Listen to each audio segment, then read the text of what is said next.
Hello everyone, welcome back to my YouTube channel. तो last video में हम लोगों ने देखा था कि डेटाबेस क्या होता है और डेटाबेस में कौन कौन से CRUD ऑपरेशन होते हैं और CRUD का मतलब क्या होता है। ठीक है, तो इस वीडियो में हम लोग देखेंगे DBMS क्या होता है और इसके कितने फैक्टर्स हैं, कितने टाइप्स के होते हैं, वो सब इस वीडियो में हम लोग सीखेंगे आज। ठीक है, तो सबसे पहले देख लेते हैं कि DBMS का मतलब क्या होता है। DBMS, तो DBMS मतलब कि DB मतलब सबसे पहले देख लेते हैं। DB मतलब डेटाबेस, M मतलब मैनेजमेंट और S मतलब सिस्टम। ठीक है, तो DBMS मतलब कि डेटाबेस मैनेजमेंट सिस्टम। ये क्या होता है कि जैसे मान लो कि ये एक हमारा डेटाबेस है। ठीक है, ये मान लो कि हमारा डेटाबेस है, तो DBMS क्या करता है कि इस डेटाबेस को मैनेज करने का काम करता है। डेटाबेस में क्या होता है, डेटाबेस में डेटा होता है। ठीक है, जैसे कि मान लो कि ये में हमारा डेटा है। ठीक है, डेटाबेस के अंदर हमारा डेटा प्रेजेंट है और ये डेटाबेस को मैनेज करने का काम कौन करता है, वो DBMS करता है। ठीक है, तो मतलब कि DBMS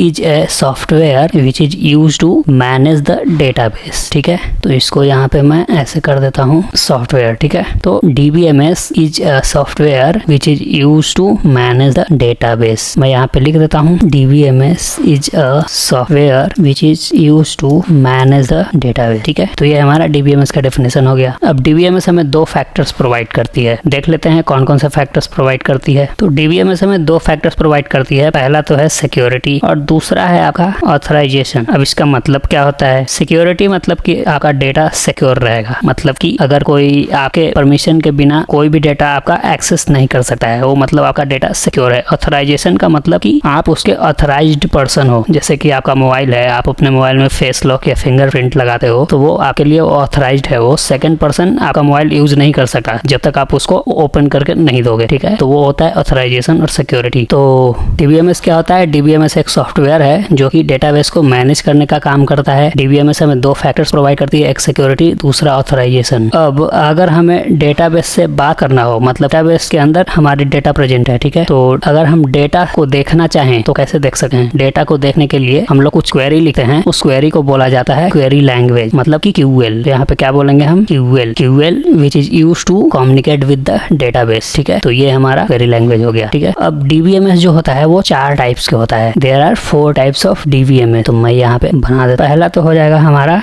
NDBMS, मैं पूरा लिख देता हूँ, नेटवर्क DBMS मतलब कि नेटवर्क डेटाबेस मैनेजमेंट सिस्टम। दूसरा है हमारा HDBMS मतलब कि हायरार्किकल डेटाबेस मैनेजमेंट सिस्टम। तीसरा है हमारा OODBMS मतलब कि object oriented database management system. ठीक है, फोर्थ वन है हमारा RDBMS मतलब कि रिलेशनल डेटाबेस मैनेजमेंट सिस्टम। ठीक है, तो DBMS क्या होता है, DBMS एक सॉफ्टवेयर है जो कि डेटाबेस को मैनेज और मेंटेन करने का काम करता है। डेटाबेस क्या होता है, डेटाबेस के अंदर डेटा होता है, मतलब कि डेटा को स्टोर करने का काम करता है डेटाबेस। अगर डेटाबेस से हमें बात करना हो तो हम क्या यूज करेंगे, क्वेरी लैंग्वेज यूज करेंगे। DBMS हमें दो फैक्टर्स प्रोवाइड करती है, पहला सिक्योरिटी, दूसरा ऑथराइजेशन। अब DBMS 4 टाइप्स के होते हैं। पहला नेटवर्क डेटाबेस मैनेजमेंट सिस्टम, दूसरा हायरार्किकल डेटाबेस मैनेजमेंट सिस्टम, तीसरा object oriented database management system and fourth relational database management system. तो इसमें हम लोग लास्ट वाला पढ़ेंगे, रिलेशनल डेटाबेस मैनेजमेंट सिस्टम मतलब कि RDBMS। तो नेक्स्ट वीडियो से मैं स्टार्ट करूंगा RDBMS। तो इस वीडियो में इतना ही, बाकी मैंने पहले जितना भी पढ़ाया है वो सबको आप रिवाइज कर लेना, तो आपको आगे समझने में आसानी होगा। तो इस वीडियो में इतना ही। अगर चैनल पर नए हो तो सब्सक्राइब कर देना और वीडियो अच्छी लग रही हो, समझ में आ रहा हो तो वीडियो को भी लाइक कर देना। बाकी मिलते हैं नेक्स्ट वीडियो में। Thank you.